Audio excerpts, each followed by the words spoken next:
This KFAN podcast is sponsored by Builders and Remodelers, exclusive Twin Cities provider of Elements Windows. Get the highest quality windows at unmatchable value. Visit buildersandremodelers.com for more details. This podcast is sponsored by Talkspace. May is Mental Health Awareness Month, and Talkspace, the leading virtual therapy provider, is telling everyone, let's face it in therapy. By talking or texting with a supportive, licensed therapist at Talkspace, you can face whatever is holding you back, whether it's mental health symptoms, relationship drama, past trauma, bad habits, or another challenge that you need support to work through. It's easy to sign up. Just go to Talkspace.com and you'll be paired with a provider, typically within 48 hours. And because you'll meet your therapist online, you don't have to take time off work or arrange childcare. You'll meet on your schedule. Plus, Talkspace is in-network with most major insurers, and most insured members have a $0 copay. Make your mental health a priority and start today. If you're not covered by insurance, get $80 off your first month with Talkspace when you go to Talkspace.com and enter promo code SPACE80. That's SPACE80. To match with a licensed therapist today, go to Talkspace.com and enter promo code SPACE80. If you want to chime in what's happening with your favorite KFAN shows, you can make your voice heard on the Brad Sean Bryant KFAN text line. So let us know what you have to say by texting your message to 64686. That is 64686. Standard text message and data rate supply.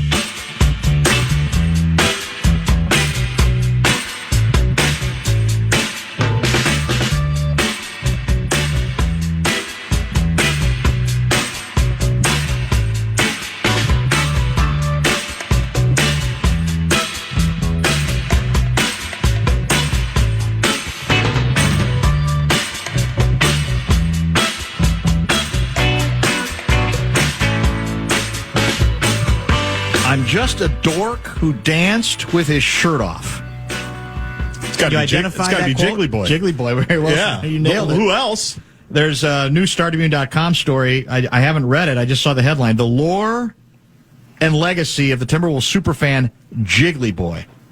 That's a man of great humility, right?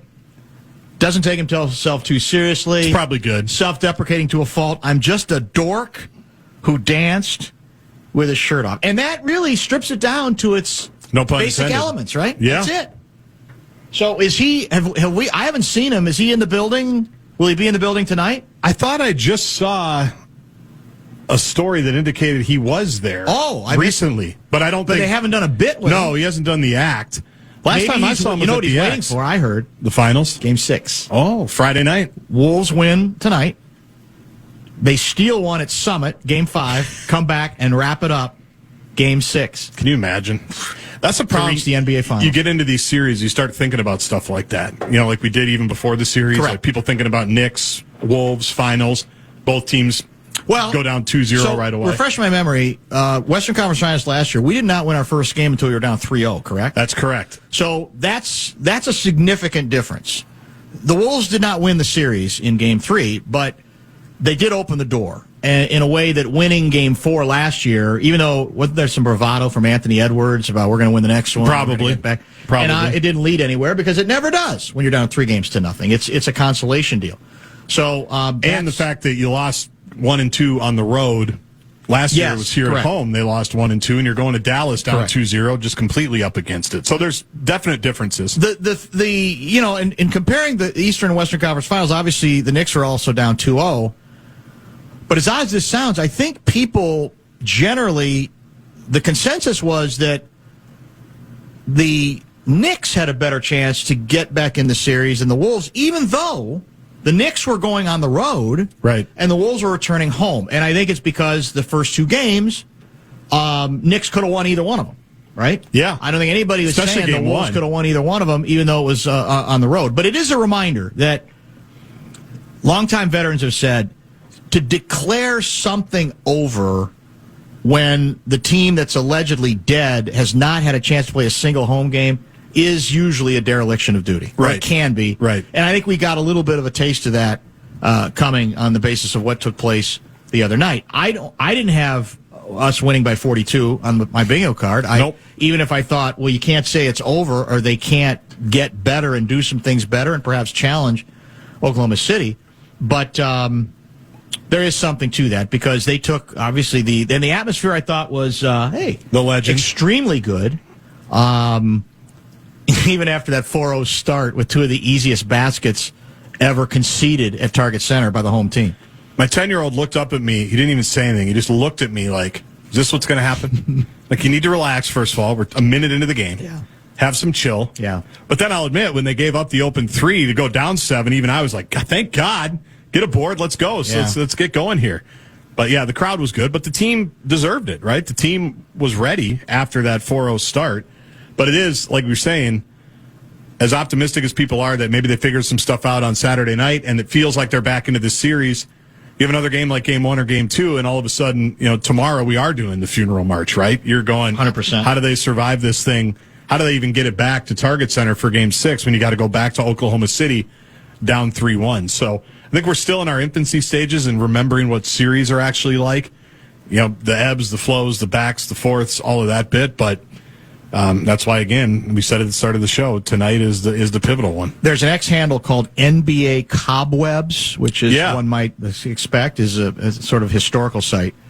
And I retweeted a highlight video that they sent out about 6 hours ago from a playoff game, NBA Finals, actually, between Portland and Philly, May 26, 1977. So that'd be our guy, Walton, right? Probably. Portland. Yeah. So it's a fight between Maurice Lucas, one of the great NBA enforcers of all time. He was more than that. He was a really good player, but he was a great enforcer. And Chocolate Thunder, Daryl Dawkins of Philly. And they eventually were ejected in the fourth quarter fight. This was during Game 2. In fact, as I recall it, was it Lucas or somebody else tried to take a swing at Dawkins or somebody in the melee at the start of it, and Doug Collins, then of the Philadelphia 76ers, he's trying to play peacemaker between them, and instead of whoever the puncher was hitting the guy he was trying to hit, the punch landed on Collins' face and hit him right in the eyeball, basically. But what strikes me about the video, if you watch it, is the melee at the center of the court included at least one fan. Yeah. So we tend to think that kind of stuff never happened then, and it could have, it does happen now, and people are idiots now, and they're crazier than they ever were. Maybe they are. I don't know. But the fact is, and I don't even know how he got on the court, but there's a fan in the middle who's brawling in the middle of the fight, which is a reminder that as much as we always think the sky is falling when it comes to fisticuffs or brawls or fights or controversies on court, right, there was actually some stuff back in the day that was pretty bloody and pretty out of control. We just didn't seem to lose our minds from a media standpoint over it. It was almost like, well, it's not good. Right. But, okay, we'll play the next day. Everybody's going to be fine. We don't have to worry about, it's not like the world is going to end. I always think it's amazing when you watch teams win the title back in those days, 70s and the 80s, and fans frequently, they're like Halliburton's dad. Fans are just out on the court. Like, he's back, by the way. I saw that. Did we need a Shams report about that? Like, were we all waiting for when Mr. Halliburton was coming back? He can't help being a reporter. And where he's watching the game from. You think it was like they were outing him a little bit? Well, no, it's just funny because, I couldn't have missed it today that Halliburton's dad is back. He's been sweet. He's been approved for Game 4. Were we all waiting for that? Like, I know it's Shams. He can't help himself. If he knows it, he knows it. You got to get that scoop. But then it was even presented like on television, like breaking news from our Shams Sharania. It's like, is there nothing else going on in the association today that Halliburton's dad can come back? There's not, I guess. There's only 2 series, but that tripped me up today. You didn't need too much of it? Well, I just don't. I feel like that's beneath Shams. I feel like just because you can scoop it doesn't mean that's who you give to somebody else, or let the local guy break that one. Yeah, don't even bother with that one. Like, why is Shams Don't Sharania? lower yourself. I don't think so. Well, but I mean, there was some controversy because of the scene, and there was the debate that broke out about, well, should he be allowed into any game? And I think my guess is part of it for him was, well, you ain't going to sneak something by me here. If the idea is the Pacers are worried about what kind of reaction they're going to get, well, you're going to hide it from me. Now everybody's going to know. So I have no idea. I think it was a suite. I think they got him hidden in some suite. He's got to watch in a suite. Where he's away from the action. My favorite part was the amendment at the end where it's has missed the last 8 games or something. Like he's coming back from injury. Yes. Like they're going to test it out Off before the the game. suspended list. Like it's Steph Curry and his hammy. Yeah. He's missed the last 8 games, but is making his return at Bankers Life for Game 4. Well, maybe the Pacers wanted it because Halliburton did not have a good second half last night. He's been obviously been terrific in this series, so maybe they felt like, hey, might want to add him to the mix. Let's do this. Let's stay on schedule. Get a break in here. We will get a quick pause in. As I mentioned, several on-location guests from our Target Center location. We're starting to perk up. Still a little early, but you're getting some pretty good activity through here, and obviously that will pick up dramatically as we get closer to 7:30 tap. All the action right here on the 100,000-watt FM juggernaut, the Fan, and the iHeartRadio. This podcast is sponsored by Talkspace. May is Mental Health Awareness Month, and Talkspace, the leading virtual therapy provider, is telling everyone, let's face it in therapy. By talking or texting with a supportive, licensed therapist at Talkspace, you can face whatever is holding you back, whether it's mental health symptoms, relationship drama, past trauma, bad habits, or another challenge that you need support to work through. It's easy to sign up. Just go to Talkspace.com and you'll be paired with a provider, typically within 48 hours. And because you'll meet your therapist online, you don't have to take time off work or arrange childcare. You'll meet on your schedule. Plus, Talkspace is in-network with most major insurers, and most insured members have a $0 copay. Make your mental health a priority and start today. If you're not covered by insurance, get $80 off your first month with Talkspace when you go to Talkspace.com and enter promo code SPACE80. That's SPACE80. To match with a licensed therapist today, go to Talkspace.com and enter promo code SPACE80. Howlin' with the Homies is coming to you live before and after every game of the Western Conference Finals. Thanks to Youngstats. Join Max and Parker Fox as they get you ready for each game with the pregame party. Don't forget to tune in after the games as they take your calls and break down all the action with Wolves Fan Line. Listen, as always, right here on the Fan or the free iHeartRadio app, or watch it, KFAN.com/watch.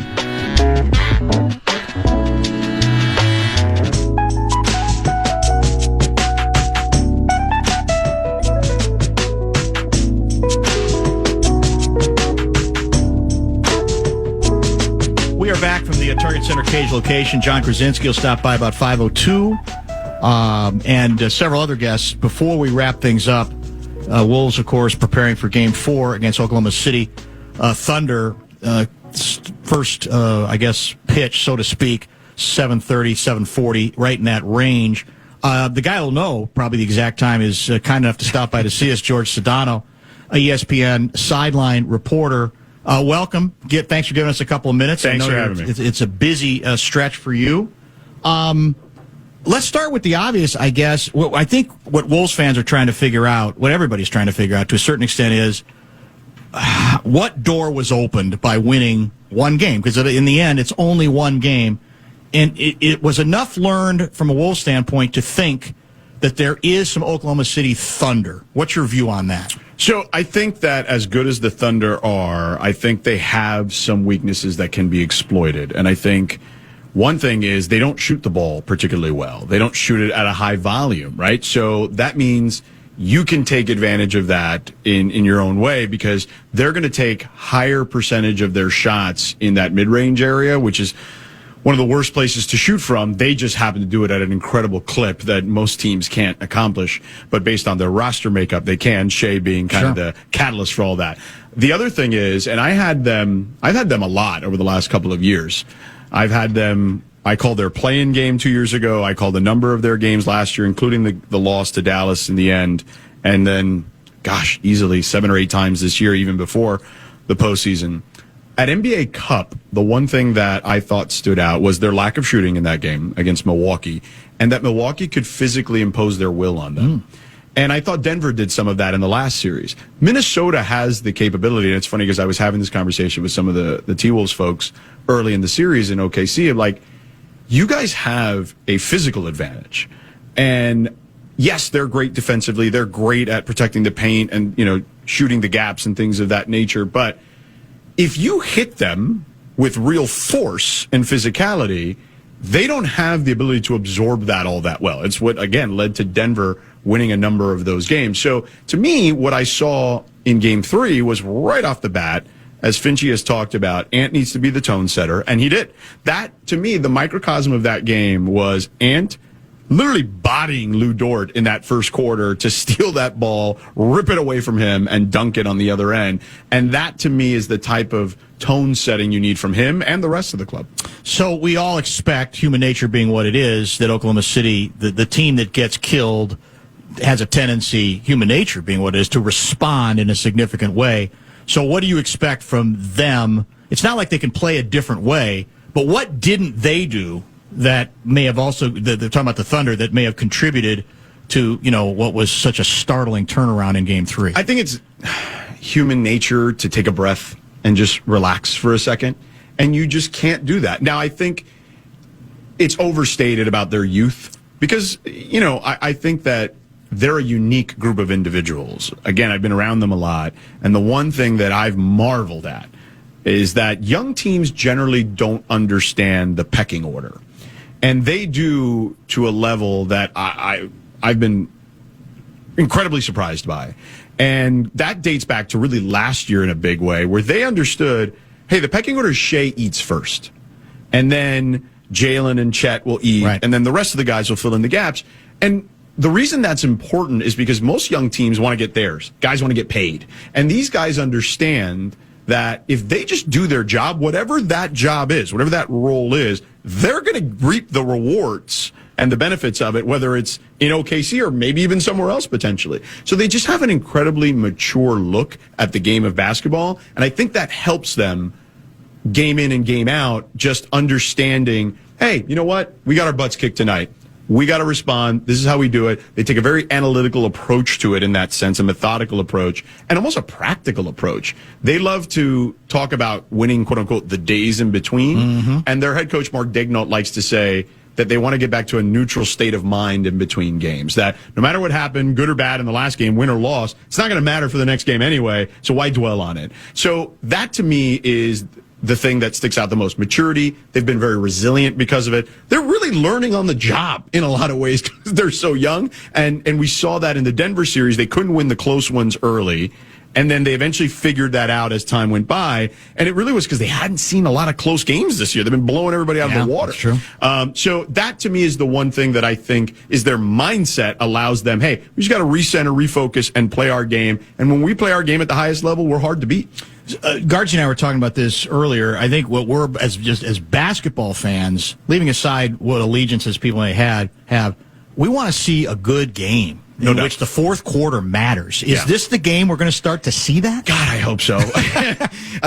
I mean, there it is. Look, go Wolves. There you go. Fans are fired up walking over. I would hope so.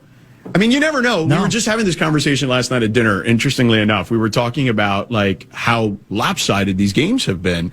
And we kind of all came back to the same place of, the 2016 finals between the Warriors and the Cavs, outside of Game 5, leading up to Game 7, all the other games were blowouts, right? Point, so 5 of the first 6 were blowouts. And then even Game 7, like we remember it fondly, but it was a slog. It was not a pretty basketball game. And there were many minutes of nobody scoring, which I think heightened up the intensity. But my point is this, is that we've seen series that look ugly from game to game, and then we'll have these endings that become incredibly memorable, or these moments that become incredibly memorable.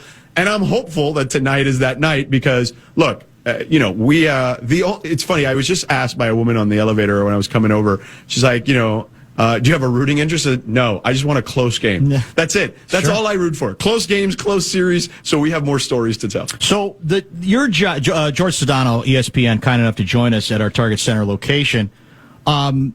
It's interesting because I view the reporting that you do as being very challenging because it's what are you going to get? What's possible to get? So do you have a Sedano philosophy on what the hell you're looking for when it comes to tidbits that you can get, sound bites that you can get? What's your approach? So I feel like generally I'm a curious type of person. So I also feel like relationships matter because what I would say is whether it's coaches or players or whatnot, the more and more you can develop a level of trust with them, because you're going to be in these production meetings and you're going to get stuff that they will give you for context but would not like for you to use on the air and certainly attribute it to them. And I think when over time you build that confidence and trust with people, and it allows me to then kind of pick and choose my spots. And I feel like I have a decent radar for what people are interested in, right? And that job, to your point, everyone thinks it's easy until you do it, because I liken it to a wide receiver. You got to have somebody throw you the ball. No question. Yes. And you got to make that catch every time if you can and nail it. To me, it's that. It's if a coach or a player says something interesting, and let's say it's just a one-on-one conversation, I'm very quick to be like, hey, can I use that? And if you're not comfortable with me attributing it to you, can I still use it in a different context, or within the same context, but in a different, presented in a different form? Yep. And you just have to have those conversations with people. But that it's all relationships, and it's all just having the right ear for what's interesting and what's not. I don't know if I'm some incredible arbiter of that, but I feel like it's served me well, kind of doing it that way. You got to trust your gut, I'm sure, to a large degree, and that's based on experience. And you got to be economical, right? I mean, you don't have, I can bloviate forever on the radio. You can't do that. No, you've got 30 to 40 seconds to make it all work. And by the way, you only have about 10 or 15 seconds to sell it down the line, too. Yes, that's a great point. Yeah. So what's that like, by the way? The selling it is the interesting process. part. Again, relationships. Yeah. So at ESPN, when I'm on the television side, we work with about 5 producers during the season, and we mix up the teams. Sometimes I'll work with the Mike Breen crew. Sometimes I'll work with Dave Pasch, Mark Jones, Ryan Rico, whoever, right? Michael Grady. Although I have not worked with Michael Grady. We were talking about that at dinner the other night, that we have not had the good fortune of working together yet. But I'm sure one day we will in some capacity. But I think it's just that. It's, again, about relationships. There's a number of the producers. I have a level of trust with all of them. But there's a few, particularly the one I worked with as a crew during the playoffs, where he and I kind of grew up together on the basketball side. Like, I was calling G League games with him as the producer. So we've now known each other for nearly a decade, and I don't have to sell him. I can just be like, and his name is Ian, so I'll be like, Ian, I got something, let me in. And he'll be like, open George up. Nice. And that's it. So, because he knows I'm not going to waste anyone's time. Yeah. And look, I think I've slowly but surely gotten there with other producers. Some I have to sell more than others because we don't have that kind of relationship where there's this implicit trust. Mm-hmm. But yeah, that is part of it too. Like, whoever is on that sideline, myself or Lisa Salters or Katie George, whoever, right? Cassidy Hubbard.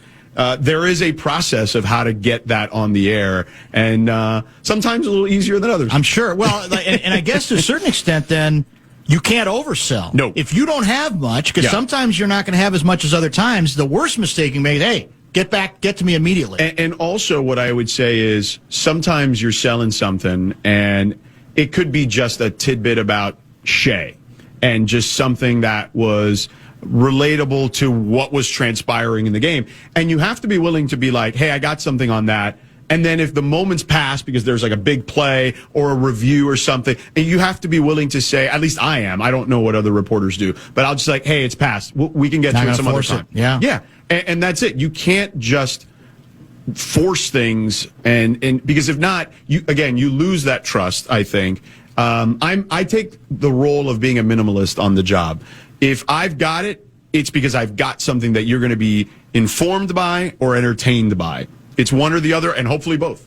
So what are your impressions of Finchie? I love him. What stands out to you, just in terms of manner or approach? He's just a regular dude. Yeah. Okay, and what I would say to you is, and we've gotten more and more of those over the years in the sport. I feel like I do a lot of different sports. I do play-by-play for ESPN on college football. Right. There's a lot of great college football coaches that I enjoy chatting with.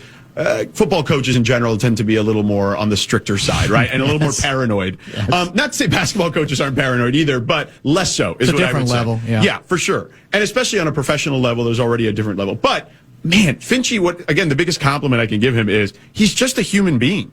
And again, he's very, you walk in the room with him and it's just like there's an easiness to the conversation. And that's not always the case with every coach, certainly as we discussed a moment ago across different sports. But even within the NBA constructs, I would say he's fairly relaxed. I think both these coaches are very much that way, even though their personalities are a little different. Mm-hmm. Mark Daignault also very comfortable in his own skin, much like Finchie. And I just think they're willing to just be who they are instead of trying to be someone else. And I think those are the coaches that are the easiest to chat with. So, the as you know, the sideline report, when it involves a coach, you and a coach, or whoever's doing the reporting, it can be painful. If the coach is not in a good mood or the coach hates doing it, we all know the Popovich example, obviously. Oh, yeah, I know. How do you deal with those challenges when they arise? What's the Sedano secret for navigating those occasionally bumpy waters? Just listen to what they say. And I'll give you a perfect Popovich example of it. And it was, so this is 2019. This is on my Twitter and on my Instagram too. People can find it if they want to actually see how it transpired. But because it's just one of the most fun experiences I've ever had on a sideline. So I'm doing this game in Toronto, Spurs, Raptors. It is Kawhi's been traded there. So this is DeMar DeRozan's return game. Okay. Okay. So I'm doing the game with Mark Jones and Doris Burke on that game. So we're in Toronto. We go to the production meeting with Pop. Pop's always great in these production meetings. He hates doing the interview. Everybody knows that. So Toronto obviously was incredible that season, and they were really quick to jump on teams in the first quarter. That was kind of their tendency. And I think Doris asked Pop, hey, so they jump out early on teams. What do you do if they jump out early on you? He's like, I'll just call a timeout. I'll just start yelling at him or whatever, And then we were laughing, and then Mark Jones goes, then poor George has to talk to you. And he looks at me and he goes, and I'll look at you and be like, what kind of stupid question was that, right? So we're all laughing, ha, ha, ha. So we walk out of the room, and Doris, who's dealt with him a ton over the years in that role, says, don't let that interaction fool you. He will chew you up and spit you out when he's out there. And I knew that because she was not the first person to tell me that. Actually, Mike Breen had told me in a game we had done previously the same thing, except we didn't have an interview that game because here's a little secret that most people don't know. When it's 20 points or more, you don't have to do the interview. The team that's losing can pass. The team that's winning can do it if they want. So that's kind of the secret behind the scenes.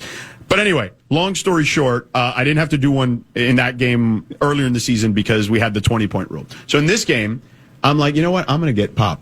I'm going to pop. So I go out there, and the first question I ask him is, hey, obviously a lot of emotion tonight. DeMar's return game. How do you think he's done thus far in the first quarter? And he looks at me and he goes, I think he's done well. And I said, okay, how about I come out ahead here and we just end it on that one?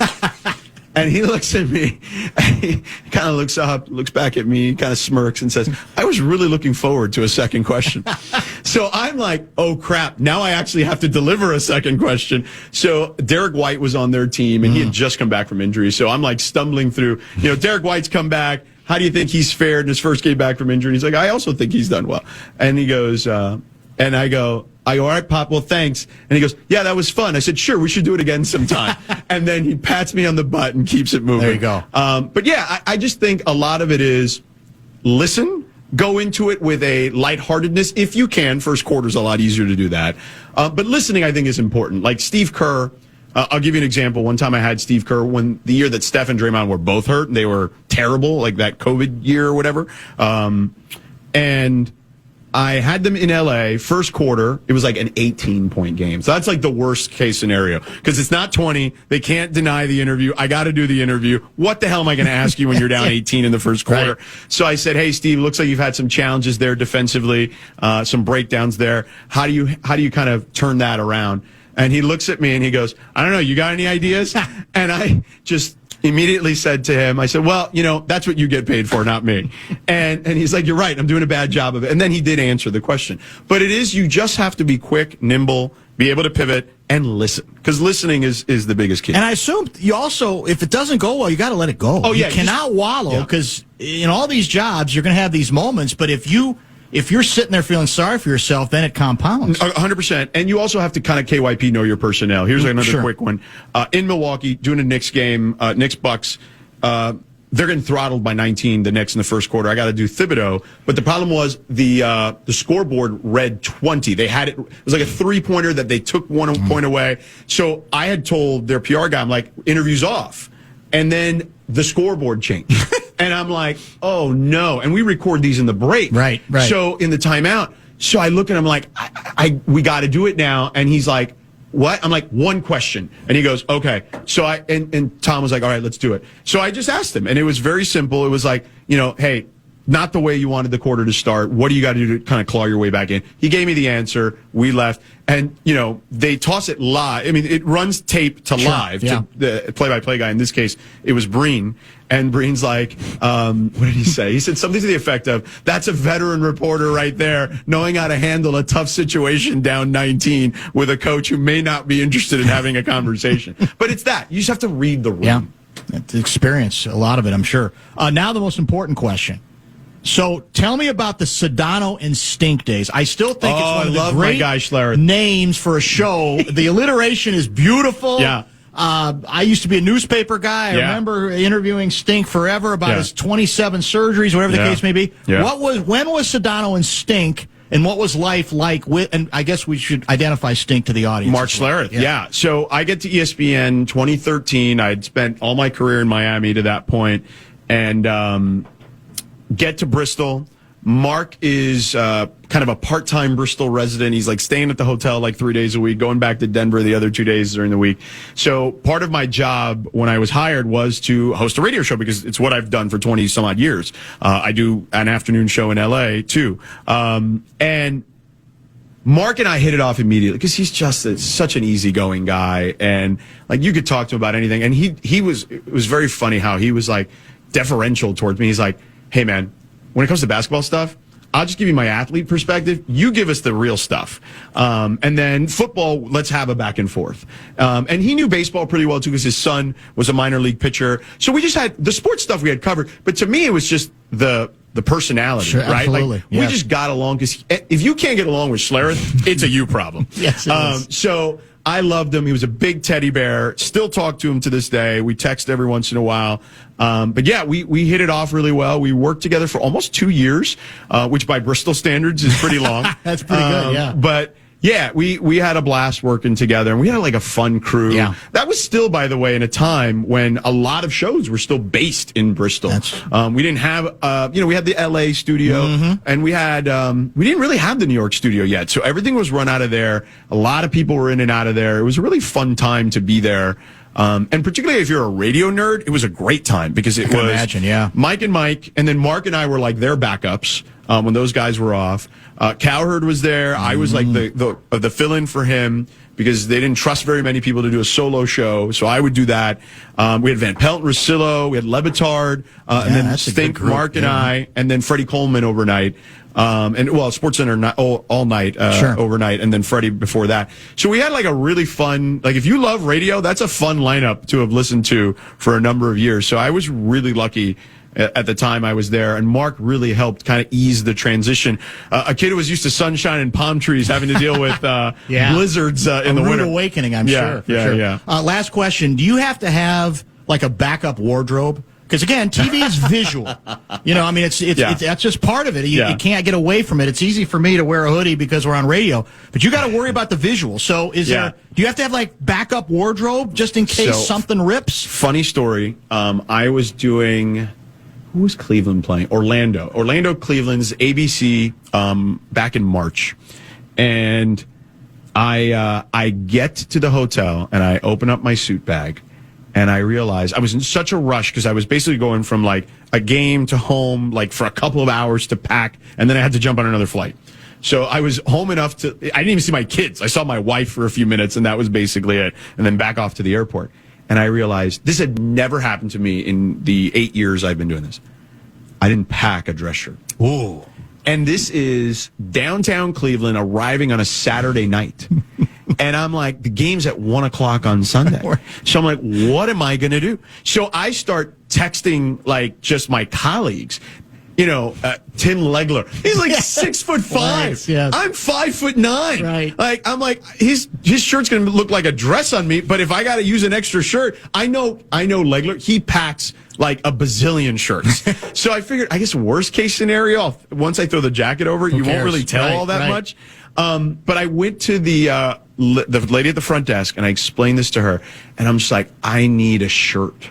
And to their credit, they found me a place that was open. I guess the night manager called the daytime manager, who then went to like a department store on her way to work to pick up a shirt, and they called me in the morning at 8:30 and said, "We think we can get you a shirt." I'm like, "Great." And they got me the shirt. It is this shirt I'm wearing right now. Is that right? Yes. Oh, that's crazy. It's a nice looking shirt. I kept the shirt because I said, you know what? If I get rid of this shirt, it's going to be a bad omen and bad karma because they saved me in Cleveland. But yeah, that's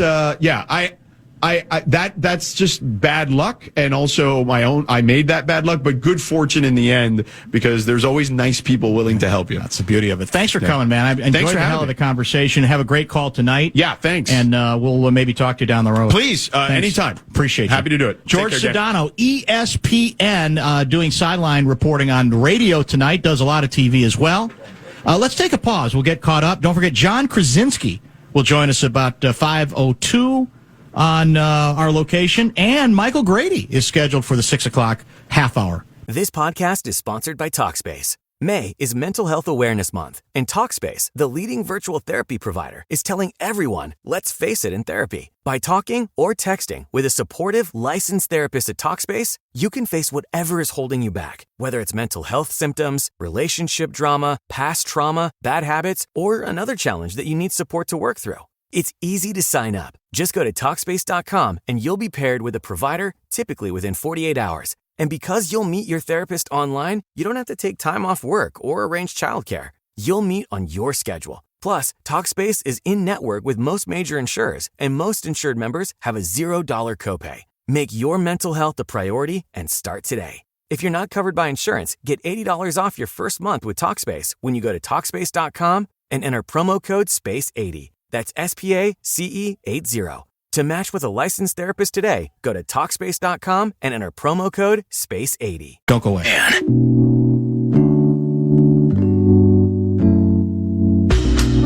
Get ready, Minnesota. The legendary Bryan Adams is bringing his Roll with the Punches tour to Target Center November 26. Don't miss out on this epic night of rock anthems and unforgettable hits. Tickets on sale now. Get all the details, KFAN.com, keyword calendar.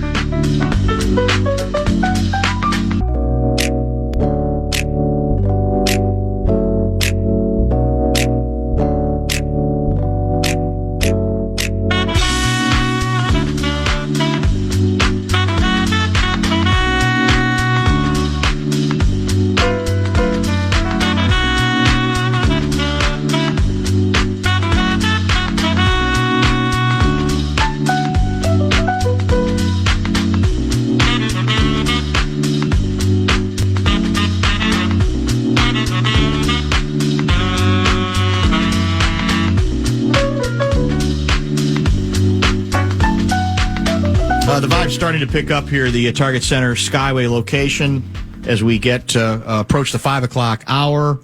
The opening tap tonight's supposed to be sometime between 7:30 and 7:40. Everything you'll want to care about will be on the Fan tonight. We're going a little past 6:30 because we have Michael Grady at 6:15 from our location, and then Howling with the Homies, and then the regular pregame show, and then the game on the Fan, and then postgame.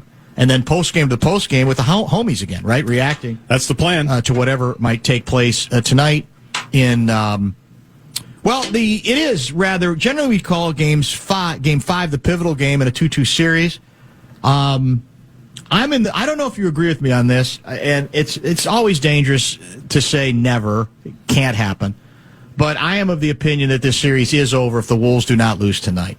I think if they don't win tonight. If they don't win tonight. If they lose tonight, yeah. I think down 3-1. I with two of the last 3 games there, I think they're doomed. I'm not guaranteeing that if they win tonight, they win the series. But I think the door is fully open at that point to that possibility. I just don't think you can count on, well, guess what? We beat them there. Or no, the series goes there. Pressure's on them to finish it off, because if they don't, Then we come back and it's 6, and then the pressure's on them for Game 7. You want to thank David Fema for your grilled cheese? Thank you, David Fema. Grilled cheese, 126. Outstanding. Yeah, he loved it Saturday night. I might get 2 of them tonight.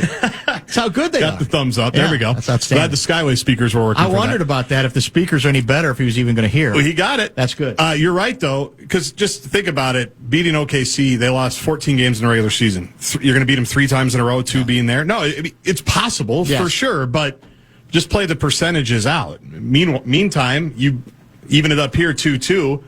The pressure, as we always say, shifts to them for Game 5. Yes. They don't want to come back to Mike Breen's House of Pain for Game 6 here on Friday down 3-2. It's every other day, the rest of the series? It'd be Wednesday, Friday. So Friday, Game 6 would be here. Yes. A Friday night in Minneapolis with the Wolves up 3-2. You don't want that. You don't want that smoke. And no, you don't. So the pressure would be on them, obviously, to win Game 5. And then Game 7 would be Sunday? Yes. So there's no extra days at this point. No. Interesting. I don't know I guess it's TV that dictates. Pack it all in. All of this stuff. Johnny is going to join us from our spot here at the top of the hour. And as I mentioned, Michael Grady as well. No Stephen A. Doesn't look like that's likely at this point. He doesn't come up here to the Skyway. You don't think he does? No, he's got his But you're own keeping your eyes open to a couple of people who might be blowing by. Well, that might be of interest. Yeah, FEMA just walked by. Corliss Williamson just walked by. Yeah. Yeah, this is the main entrance for not only the media, but also the staff, for player guests, things like that. So, yeah, while we were talking to Sedano, multiple media people kind of meandered by, some other ESPN folks. So, yeah, I've definitely got my head on a swivel. The Knicks Pacers, we talked about that a little bit earlier. Obviously, Cat had his best half of this entire playoff run with New York, and I'm as I mentioned to you off air, I'm still kind of amused by the reaction to it, which is largely, "Where's this Cat been? Where's this guy been?" And you say, well, let's see. Maybe because the predominant scorer on the Knicks, Jalen Brunson, was stuck on the bench with 5 fouls. Maybe Cat had a chance to be not only a participant in the fourth quarter, but the main player, the headliner, that might have had something to do with it. And I'm not here again to say Brunson should always be giving up the ball.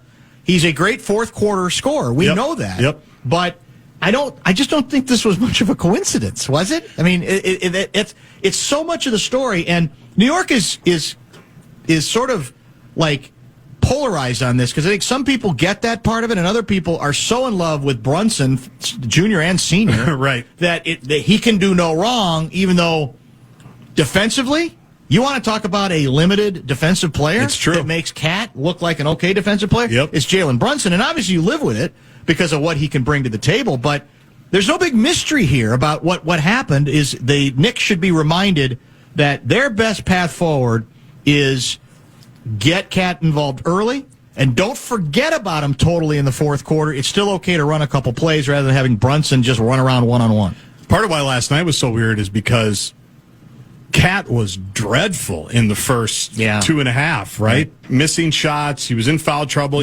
How did you like that three from the logo that had the boys at halftime kind of hammering? Shaq basically said we would be fighting in the locker room if he took that shot. Yeah. So that's but that's the Cat experience, right? Mm-hmm. And so the tweets that were coming out at halftime were like, "What are we doing with this guy?" And then he saved the season. I mean, with Brunson being out, but it was funny when he picked up that 5th foul.